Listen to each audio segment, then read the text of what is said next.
Alright guys, welcome back to another video. Today I'm going to be talking about this Irok MG68 Pro. Irok did send this out to me, but this will not change my thoughts and opinions on this review.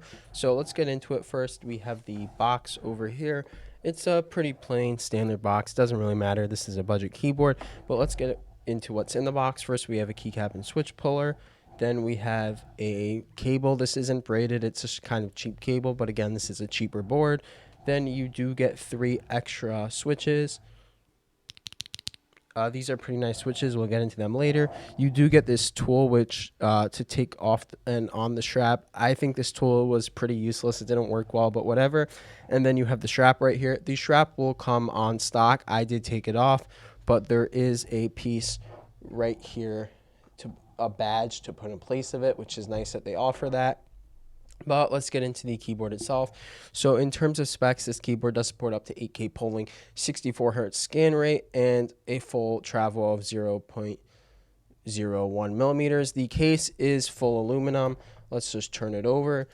There's no fancy badge on bottom, and I don't really like how this is placed right here, but otherwise it's still a full aluminum premium cold case. I would say the side aluminum feels slightly more premium than the red part, but overall the aluminum on this keyboard does feel relatively similar to the budget mechanical aluminum keyboards like the SK71 from Wamir or the Unzi LA71 from Unzi. It feels relatively similar to those boards. This does support a gasket mount, but I wouldn't really consider this a flexi keyboard. You don't feel it at all. This also does have an FR4 plate on the Pro version, which is great. I do love FR4 plates on Hall Effect keyboards. It sounds significantly better than these aluminum builds, so it is preference. In terms of the keycaps, so these black keycaps are not the stock caps. It's the ones you see on the side, and I'll get into why I switched them. So as you can see, these do have side printed legends. My problem with this is that, first of all, it's not double shot, so these keycaps are not very high quality. And then the problem is you can barely see these legends because they're shine through side printed. So unless you're using RGB, you cannot see these legends at all. And I don't like that because I don't like RGB and it forces you to use RGB. That's why I switched to these black keycaps, because they're better quality and I can actually see the legends. So if you do buy this and you don't like RGB, you're probably going to have to buy another set of keycaps. And I just don't like that they're not double shot. Double shot keycaps are super cheap. Super cheap boards have them. They should have just used double shot, whether they're side printed or not. In terms of the shine through, I don't mind shine through if it's not side printed, but side printed and shine through is not a good combo. They need to pick either or, in my opinion. But let's get into these switches. So we have these OTK Amethyst purple switches. These switches sound really solid. These are closed bottom switches. I really like these switches. These are one of my favorite ones I've tried. And yeah, I just think it was a good option putting these in. I wouldn't recommend the cheaper versions because they don't come with this switch, but this switch feel is really good. They feel pretty nice. They're pretty light. I don't know the exact specs on them, but they feel pretty light and pretty good. I'll have a full sound test at the end. The overall sound profile of this keyboard is a tad hollow, but it's not so bad for board at this price. It's the best sounding Hall Effect board I've heard under $100. So I don't think it's a bad sound profile. You could definitely swap the switches. It won't change the sound too much. I did try some Gator and Rubies in here, and they didn't even sound as good in this board as the stock switches. But you won't need to swap switches, but it is hot swap.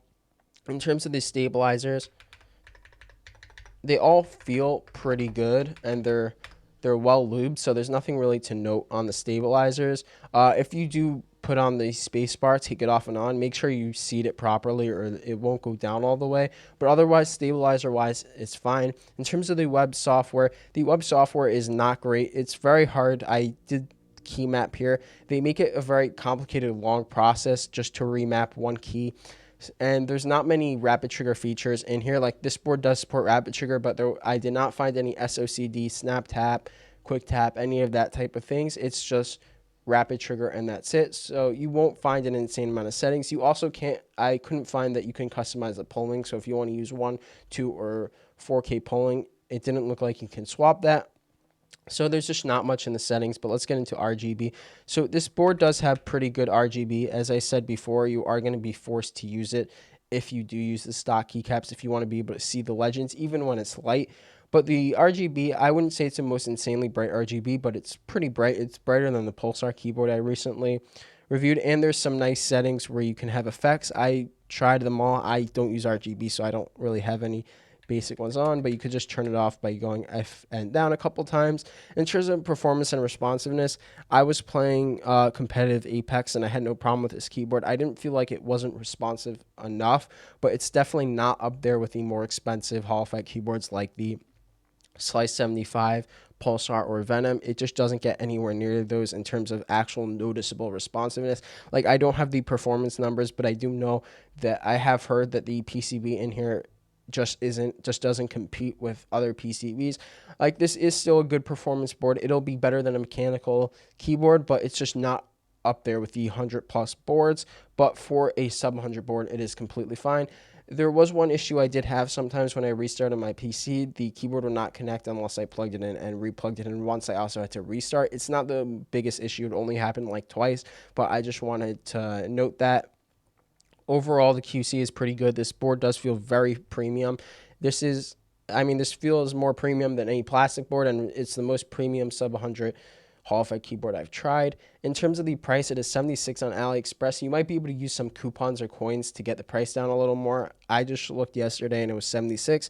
It is $76 shipped on Amazon as well, which is pretty great. So you could probably get it within a few days.